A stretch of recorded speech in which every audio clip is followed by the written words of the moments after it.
Hi everyone, it's Penny Black and Jill Foster here with another PB&J card class. This is the second video in our series all about finding peace through painting and exploring our new Penny Black liquid watercolor inks. And just a reminder, sort of the thought process behind this video series is that the act of painting, when included as part of our card making hobby or just as painting, requires focus and can really take us away from our daily worries. This can lead to relaxation and a sense of calm, and just every time that we paint, we slow down. And I really find this personally as well. And this all happens regardless of the look of the finished product. It's truly about the process. And if you keep with it, if you keep practicing your painting, developing these skills can really lead to a sense of pride and accomplishment. And we are going to be painting with Penny Black's newest watercolor inks, which are just a vibrant, practical, joyful color. And I am going to be putting a spotlight today on what I would call our red family, which includes wine and cardinal colors. I've also thrown in our peach color with that because I find it is just a really nice complement with the reds.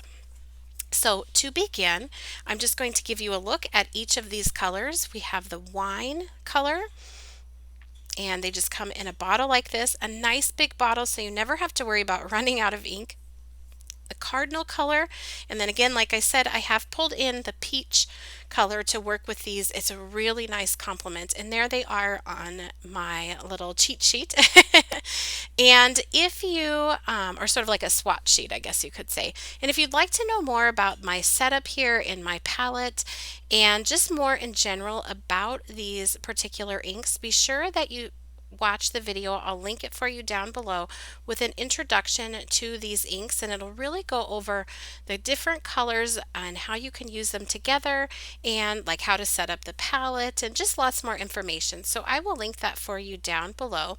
I've put just a drop of each of those into my palette, and I'm going to use the ink itself to actually rejuvenate these inks, because once they're in the palette they do dry out. That's normal, and you can just reconstitute them with water, or you can just put a drop of ink right back in there on top. And I am painting with our Penny Black paintbrushes. It's a beautiful set of 4 round paintbrushes. I really like how they work with these particular inks and for painting stamped images. So this first color in our reds is the wine color. I love this color because I find when I'm painting, I don't want too many colors that are like super bright. So this wine color adds a nice dark shadow. But then here, this cardinal, you have this sort of zinger bright red.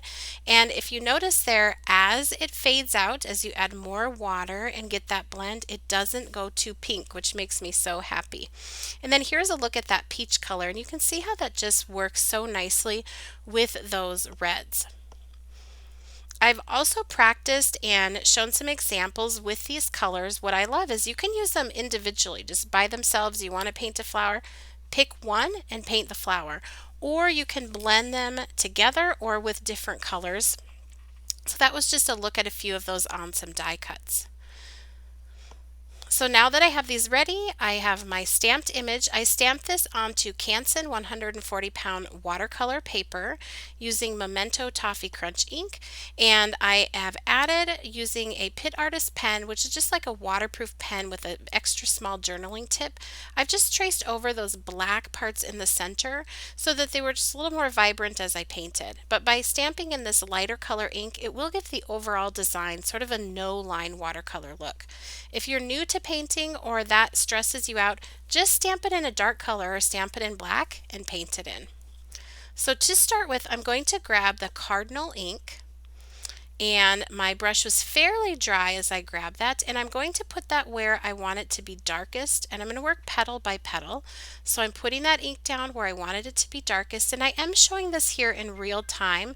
I've also tried to kind of back away from the image so you can see sort of that interplay between when I go to the palette, my cup of water off to the side, and when I pat things on my paper towel. So I'm just painting that in, then I've rinsed off my brush, patted it mostly dry, and I will go back and blend that with mostly just a little bit of water on my paintbrush. And I'm just going again, just sort of blend that all together.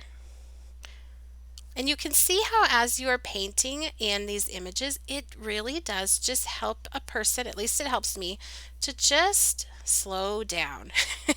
And I like that feeling that painting gives me. So here I've picked up that wine color from my paint from the palette, and I'm putting it again where I want it to be darker, sort of where that petal would be going behind those other petals. Now it is still wet paint, but it's not super wet. It's not puddly by any means. I've patted my brush dry and I'm just going in now and sort of blending those together.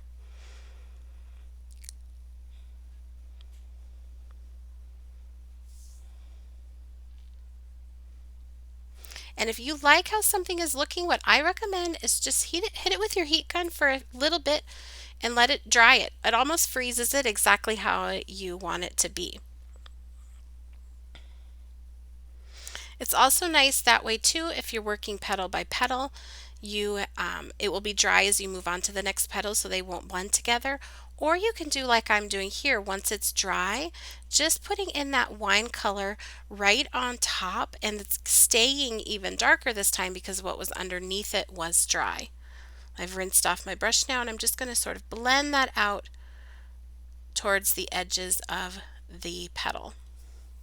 But that allowed that shadow to be much darker underneath.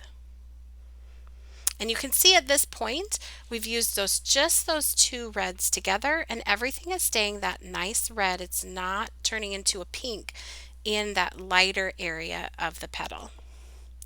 So I'm just turning this and dropping this to get it comfortable for my hand. And I'm going to move on and do another petal. I figured I'd grab this one here in the back. And now you can see this one actually goes behind that other flower. So that area where it's going behind that other flower, I'm going to be sure to make that darker so that you can see the difference between each flower there. So first I'm getting the cardinal down all over the sort of like the base of the petal or the whole petal. But I did start with it closer to that sort of underneath area. And here I'm going in with that wine color. And that's really darkening things up. And you can see as I do that, where those two flowers are next to each other, you can now clearly see that this one is behind that other one.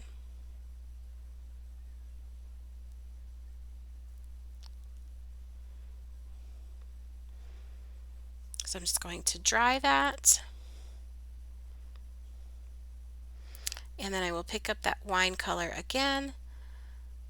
And you can see there be like some bits in the well there on the painting palette.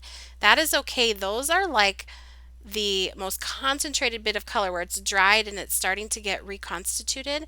And that will be super concentrated and rich, bold color. So if you want that, go for those like I'm doing here, where that petal goes behind the other flower and you get that really nice, deep, bold color.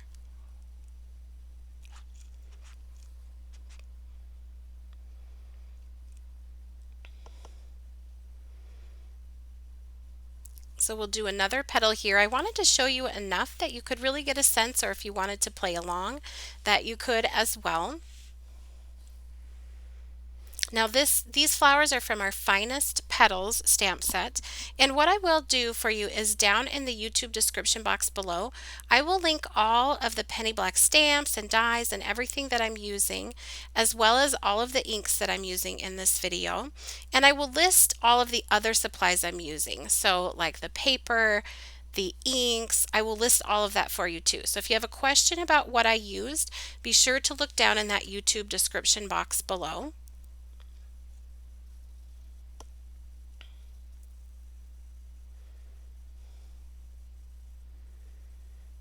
There you can see that really beautiful mix of the wine and the cardinal together.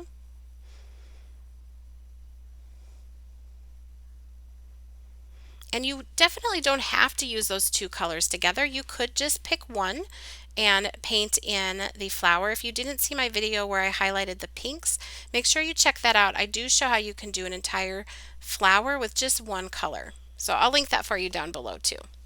So these I wanted to be a little bit lighter. So I'm putting down the cardinal, rinsing off my brush and patting it dry and going back to blend a little bit sooner. So you can see there's a lot more of light area on these petals. And I'll put just a touch more cardinal. You can always go back and keep building up that color. Watercolor is very forgiving. I'm going to put a little bit of that wine color. Actually, I think this one I'm doing the same color as the others. It's the other two I'm going to do a little bit lighter with the peach. So hold on, that's coming. And I'm just going back and blending this one here with the wine and the cardinal. But I did leave a little bit more area at the tip of this petal where it is lighter.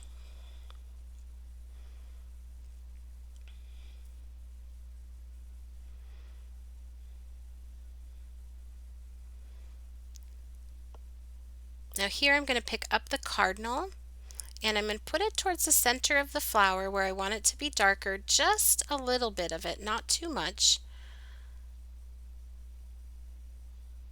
And I've slowed this down again to real time. I'm going to rinse off my brush, pat it dry, go back and blend, and it's okay to leave a little white along the tip of the petal. And you can see I'm almost even lifting some color. So my brush, when it's wet, it kind of loosens up that color and I can lift it up. And here I'm grabbing the peach color. And I'm going to start that up here at the tip and just kind of, I'm even sort of doing my brush in a little bit of a circular motion, just mixing that right there on the petal itself. And you can see how pretty that, just that touch of peach is with these reds. I really love pulling that peach in, and it just gives some life and makes these petals here that are a little bit higher on the flower, makes them come forward than the ones that are darker that are behind. I hope that makes sense. And once I got that how I liked it, I just grabbed my heat tool and sort of set it with heat. You don't have to do that, but I find that's easy if I want to keep working on the same flower. So I'm going to do the same thing over here, put down that cardinal ink, rinse off my brush, blend it, even kind of lift it if I want with a what would be called a thirsty brush right there where I'm sort of just lifting up some of that color. Then I'll grab that peach and mix it right there on the flower, but the initial place where I put the peach ink down is towards the outer edge of the petal, not towards the center. And then you got that beautiful blend and just sort of that life that that peach adds. So I'm going to go ahead and dry that and just decide here if I want to do anything else with those flowers or with those petals. And I'm actually going to pull in just the tiniest little bit of peach. Now, mind you, my brush is not very wet at all, just enough to sort of pick up that peach from the palette and put it onto the petal. And then you can see it just adds a little bit of that life right there on just the very tips of the petals. Being careful not to have things go too wet and have everything else start kind of moving and blending underneath it.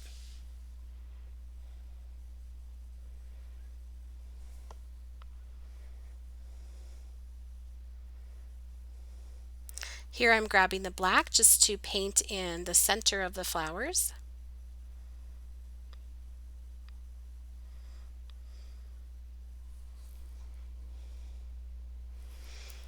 And then for the leaves, I'm just going to use our color of grass. So again, I'm just re-wetting that with a wet paintbrush to reconstitute that.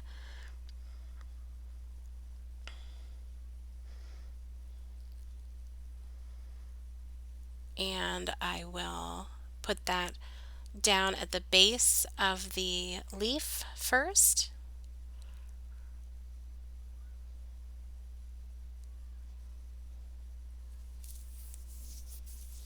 Rinse off my brush, pat it dry, and go back to blend with just the tiniest little bit of sort of residual water left on my brush. And I'm actually here have picked up that same green again, but in a very concentrated, so if you look at my palette there, the well for grass, Down in the corners is where that's dried. It's really concentrated. So I get that part wet and just grab that, and look how much difference in color you can get from dark to light just with one color on that petal by deciding sort of where from that well you want to grab the ink. So I die cut out those flowers, added them to some frames, and added an embossed background, and the card is complete. And I will put a link to a series of videos where I show how you can use these, like this waves frame die, to take your colored and painted images and add them to your cards. I hope you enjoyed today's video. I'd love to know if you love painting your flowers red, and if you love these red colors. They would be great for poinsettia cards if you are working on any of those for early Christmas cards. Leave me a comment down below, and thank you so much for watching.